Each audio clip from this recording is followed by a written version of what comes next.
नमस्कार दोस्तों। आज कोरोना डिजीज के चलते वर्ल्ड में लगभग 1.25 करोड़ से पेशेंट हो चुके हैं और कोरोना डिजीज से मरने वाले की संख्या लगभग 5.7 लाख हो चुकी है। और अगर हम बात करें भारत की, तो भारत में ये संख्या लगभग 8.7 लाख से है कोरोना पेशेंट्स की, और मरने वाले की संख्या लगभग 22,000 है।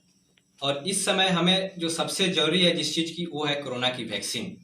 लेकिन कोरोना की वैक्सीन कितनी जल्दी आ सकती है, कितनी जल्दी इसको प्रिपेयर किया जा सकता है, इस विषय में हम इस वीडियो में चर्चा करेंगे।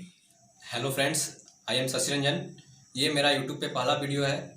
इस चैनल पे मैं हेल्थ से रिलेटेड, एजुकेशन से रिलेटेड, फाइनेंस से रिलेटेड, इंडियन और वर्ल्ड इकोनॉमी के साथ साथ बहुत सारे सब्जेक्ट पे वीडियो अपलोड करूँगा। अगर आपको ये वीडियो अच्छा लगे तो वीडियो को लाइक करें, शेयर करें और चैनल को सब्सक्राइब करें, और साथ ही साथ कमेंट करके बताएं कि इस वीडियो आपको कैसा लगा और इसमें क्या सुधार किया जा सकता है। Thank you. अगर हम बात करें भारत में बाबा रामदेव की, तो उनके हिसाब से उन्होंने क्रोनिल दवा जिसकी रिकवरी रेट 100% है वो लॉन्च कर दी है। लेकिन सबसे बड़ी बात है कि ये दवा बहुत सारे स्टेट में बैन है, यानी कि इनको इस दवा की बेचने की अनुमति नहीं है। और अगर हम बात करें ICMR की, तो वो दावा कर रही है कि 15 अगस्त तक, यानी कि नेक्स्ट मंथ में वो कोरोना की वैक्सीन लॉन्च कर देगी। आइए हम बात करते हैं कि आखिर वैक्सीन होती क्या है और इसकी बनाने की प्रक्रिया क्या है। तो आप वैक्सीन को अपने प्री बोर्ड एग्जाम की तरह समझ लीजिए। जैसे हम बोर्ड की एग्जाम देने के पहले प्री बोर्ड एग्जाम देते हैं ताकि हमारा जो फाइनल एग्जाम है बोर्ड का वो अच्छी से जाए, इसी प्रकार जो होती है वैक्सीन हमारे शरीर में काम करती है। सबसे पहले अगर हम बात करें तो वायरस हमारे शरीर के अंदर जब प्रवेश करती है, हम यहाँ वायरस नहीं पैथोजेंस वर्ड यूज करेंगे, क्योंकि पैथोजेंस के अगर अंदर सब चीज आ जाता है, जैसे माइक्रोब्स हो गया वगैरह वगैरह सब चीज आता है। तो जब हमारे शरीर के अंदर पैथोजेंस इंटर करती है तो हमारा इम्यून सिस्टम का 3 मेन काम होता है। सबसे पहला काम होता है कि उस पैथोजेंस को डिटेक्ट करना। सेकेंड वर्क होता है कि उस पैथोजेंस को रिमूव करना। ये काम हमारे शरीर के व्हाइट ब्लड सेल करती है। व्हाइट ब्लड सेल को हम generally personal army of body भी कहते हैं। और जब ऐसा करती है व्हाइट ब्लड सेल, तो हमारे शरीर में डिफरेंट टाइप के सिम्टम्स आते हैं, जैसे कफ हो गया, फीवर हो गया। ये दर्शाता है कि हमारा इम्यून सिस्टम उस पैथोजेन से फाइट कर रहा है। और तीसरा काम इसका होता है कि मेमोराइज करना। एक बार कोई पैथोजेंस आया तो उसको हमारा इम्यून सिस्टम मेमोराइज कर लेता है, ताकि नेक्स्ट टाइम जब वो पैथोजेंस हमारे शरीर के अंदर एंट्री करे तो उससे हमारा शरीर आसानी से फाइट कर सके। अब हम बात करते हैं कि आखिर वैक्सीन के अंदर होता क्या है। तो जनरली वैक्सीन के अंदर वो पैथोजेंस खुद ही प्रेजेंट होता है डिफरेंट स्टेट में। कुछ वैक्सीन के अंदर तो पैथोजेंस की डेड सेल प्रेजेंट होती है, तो किसी वैक्सीन के अंदर उसी पैथोजेंस को वीक स्टेट में डाला जाता है। तो कुछ वैक्सीन के अंदर उस पैथोजेंस को डिफरेंट फ्रेगमेंट में कट करके डाला जाता है। इसी प्रकार हम वैक्सीन को 3 मेनली कैटेगरी में बांटते हैं। ऐसे इसकी और भी बहुत सारी टाइप्स होती हैं, लेकिन हम यहाँ सिर्फ मेन 3 टाइप्स के डिस्कस करेंगे। सबसे पहला होता है लाइव एट्यूनेटेड वैक्सीन। ये वैक्सीन, इसमें जनरली हम वीक पैथोजेंस यूज करते हैं, और ये स्मॉल पॉक्स, चिकन पॉक्स में यूज होता है, और ये काफ़ी इफेक्टिव होती है, और ये मतलब बहुत लंबा टाइम लगता है इसको प्रिपरेशन में। दूसरा टाइप का जो वैक्सीन होता है वो होता है इनएक्टिवेटेड वैक्सीन। इनएक्टिवेटेड वैक्सीन की बात करें तो इसमें हम डेड पैथोजेंस इस्तेमाल करते हैं। ये वैक्सीन हम फ्लू, पोलियो, रेबीज वगैरह में यूज करते हैं। ये वैक्सीन हमें एक सर्टेन इंटरवल के बाद हमेशा लेना पड़ता है, कुछ समय तक, मतलब हर एक सर्टेन इंटरवल पे लेना पड़ता है। जैसे पोलियो की दवा हम एक सर्टेन इंटरवल पे बार बार लेते हैं कुछ उम्र तक, और ये उतना स्ट्रांग नहीं होती है। और तीसरी वैक्सीन जो होती है वो होती है सब यूनिट वैक्सीन। ये वैक्सीन में दरअसल पैथोजेंस को डिफरेंट फ्रेगमेंट में कट करके कुछ फ्रेगमेंट वैक्सीन के अंदर डाला जाता है। ये वैक्सीन जनरली हेपेटाइटिस बी में यूज होती है।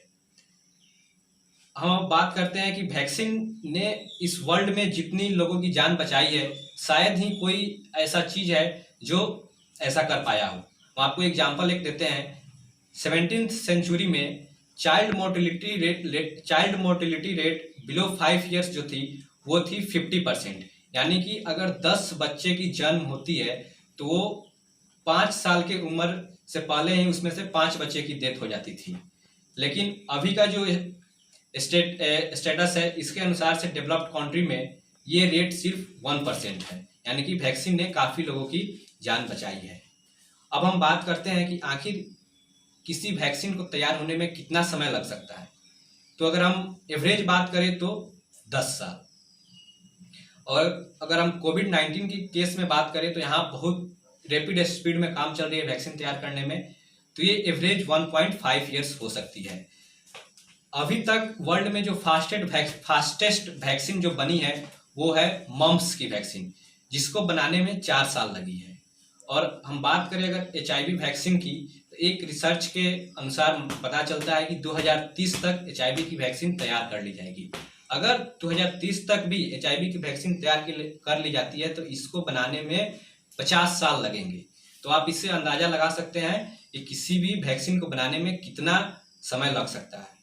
अब हम बात करते हैं कि वैक्सीन को बनाने में क्या क्या स्टेज है, क्या क्या प्रक्रिया होती है। सबसे पहला होता है रिसर्च स्टेज। इस स्टेज में लैब में डिफरेंट टेस्ट किया जाता है और वैक्सीन बनाने की तैयारी की जाती है। इसमें समय लगता है एवरेज 2 से 4 साल तक। और इसके बाद होता है प्री क्लिनिकल ट्रायल। इस स्टेज में हम एनिमल पे टेस्टिंग करते हैं। इस स्टेज में लगभग 1 से 2 साल का समय एवरेज लगता है। इसके बाद होता है थर्ड स्टेज में क्लिनिकल स्टेज। क्लिनिकल स्टेज को हम दरअसल 3 फेज में बांटते हैं। फर्स्ट फेज जो होता है, जिसमें हम 20 या 50 लोगों पे वैक्सीन इस्तेमाल करते हैं और उसका इफेक्ट देखते हैं। सेकेंड फेज, अगर फर्स्ट फेज मेरा सक्सेस होता है तो सेकेंड फेज में हम लगभग 100 पीपल्स पे यूज करते हैं।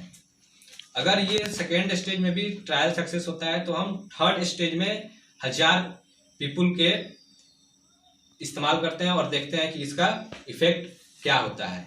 अगर ये मेरा तीनों स्टेज फाइनल हो जाता है तो इसके बाद आता है मैन्युफैक्चरिंग। मैन्युफैक्चरिंग भी वैक्सीन की आसान नहीं होती है। इसको भी बनाने में 6 माह 8 माह तक लग जाता है। लार्ज स्केल में बनाने में इसकी बहुत सारी समय की जरूरत पड़ती है। और अगर हम बात करें कोरोना की वैक्सीन की, तो कोरोना की वैक्सीन की अगर हम बात करें तो इसको बनाने के लिए डिफरेंट कंट्री अपनी तरफ से जो हो सके उसकी तैयारी कर रही है। प्रेजेंट की अगर हम बात करें तो 135 ऐसी वैक्सीन बनाई जा रही है जो अभी ह्यूमन ट्रायल्स तक नहीं पहुंच पाई है। और फेज 1 की हम बात करें तो 14 वैक्सीन ऐसी है जो फेज 1 में है, 11 वैक्सीन ऐसी है जो फेज 2 में है, 4 वैक्सीन ऐसी है जो फेज 3 में है। ऐसे ऐसे डिफरेंट कैटेगरी में अभी वैक्सीन की ट्रायल चल रही है। अब हम बात करते हैं कंट्री वाइज किस कंट्रीज का वैक्सीन का क्या स्टेटस है। सबसे पहले हम बात करते हैं यूएसए की। तो यूएसए में मोडेर्ना एक कंपनी है जो ह्यूमन ट्रायल मार्च में ही शुरू कर दी थी, लेकिन फेज 3 जो है वो जुलाई में स्टार्ट कर सकती है। अगर हम बात करते हैं जर्मनी की, तो जर्मनी में फेजर एंड बायोटेक कंपनी है जो 45 लोगों पे क्लिनिकल ट्रायल कर रही है। इस क्लिनिकल ट्रायल में उसे पता चला कि जिस आदमी पर ये वैक्सीन ट्रायल किया जा रहा है उसमें बहुत सारे लोगों को फीवर और स्लीप डिस्टर्बेंस जैसी बीमारी हो रही है, लेकिन कोई भी सिम्टम्स लाइफ थ्रेटनिंग नहीं था। और अगर फेज 3 जुलाई तक उसका सक्सेस हो जाता है तो वो शुरुआती 2021 तक वैक्सीन लॉन्च कर सकती है। और हम बात करते हैं यूके की, तो यूके में ऑक्सफोर्ड यूनिवर्सिटी वैक्सीन की बनाने की तैयारी कर रही है, जिसका फेज 2 ट्रायल कंप्लीट हो चुकी है। फेज 3 वो जून में शुरू की है ब्राजील में लगभग 5000 पीपल्स पे, और बाय द एंड ऑफ अगस्त अगर सक्सेसफुली उसका वैक्सीन ट्रायल हो जाता है, क्लिनिकल ट्रायल सक्सेस हो जाता है, तो बाय मिड ऑफ 2021 उसका वैक्सीन मार्केट में अवेलेबल हो जाएगा। ये डिफरेंट स्टेज में ट्रायल करने का मकसद यही होता है कि कोई भी वैक्सीन अगर अभी सक्सेस हो रही है, अभी उसका पॉजिटिव इफेक्ट दिखाई दे रही है, तो ऐसा नहीं हो कि 4 साल 5 साल बाद चल के उसका कोई साइड इफेक्ट दिखाई दे। अगर ऐसा होता है तो उस समय ये लाइफ थ्रेटनिंग हो सकता है, इससे बहुत बड़ा नुकसान हो सकता है। और 13 जुलाई की न्यूज है कि इसमें दावा किया जा रहा है कि रसिया ने अपना क्लिनिकल ट्रायल्स कोविड-19 वैक्सीन की कंप्लीट कर ली है। ये जिस वॉलंटियर्स पर वैक्सीन का ट्रायल चल रहा था उन वॉलंटियर्स को 20 जुलाई तक रिलीज कर दिया जाएगा और इन पर जो भी इफेक्ट था वो पॉजिटिव इफेक्ट है, कोई इसका साइड इफेक्ट नहीं आ रहा है। लेकिन रसिया इस वैक्सीन को मार्केट में कब लॉन्च करेगी, अभी तक इस पर कोई भी डिसीजन या रिपोर्ट्स नहीं आया है।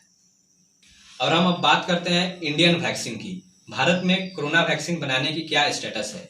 तो भारत में अभी जो कोरोना वैक्सीन बन रही है इसका नाम दिया गया है कोवैक्सीन। भारत बायोटेक कंपनी जो हैदराबाद में स्थित है उसको ह्यूमन ट्रायल के लिए अप्रूवल मिल चुका है और वो इस पर बहुत तेजी से काम करने जा रही है। वो फेज 1 और फेज 2 ट्रायल इसी मंथ यानी कि जुलाई में शुरू करने जा रही है और यहाँ तक कि दावा किया जा रहा है कि अगस्त यानी कि 15 अगस्त तक वैक्सीन मार्केट में लॉन्च भी कर दी जाएगी। लेकिन सिर्फ एक मंथ के अंदर फेज 1 फेज 2 ट्रायल्स स्टार्ट करना और कंप्लीट कर लेना ये अपने आप में एक बहुत बड़ी टास्क है। अगर इसमें भारत बायोटेक कंपनी सक्सेस होती है तो ये एक संजीवनी के रूप में वर्ल्ड के लिए होगा जो इस बीमारी पर कंट्रोल कर सके। और इसमें बहुत सारा जो इसका क्लिनिकल प्रोसेस है उसको भारत बायोटेक कंपनी बहुत तेजी में इसको फॉलो कर रही है। और हम लास्ट में बात करते हैं बाबा रामदेव की क्रोनिल वैक्सीन के बारे में, क्रोनिल दवा के बारे में। तो इस दवा के बारे में अगर हम कम से कम चर्चा करें तो ज़्यादा अच्छा होगा, क्योंकि इस क्रोनिल को बनाने में क्या क्या स्टेज को नहीं अपनाया गया, क्या क्या प्रोसेस को इग्नोर किया गया, इस चीज़ के बारे में आप अल्ट न्यूज के आर्टिकल्स में देख सकते हैं जो मैं इस वीडियो के डिस्क्रिप्शन लिंक में दे दूंगा। ओके।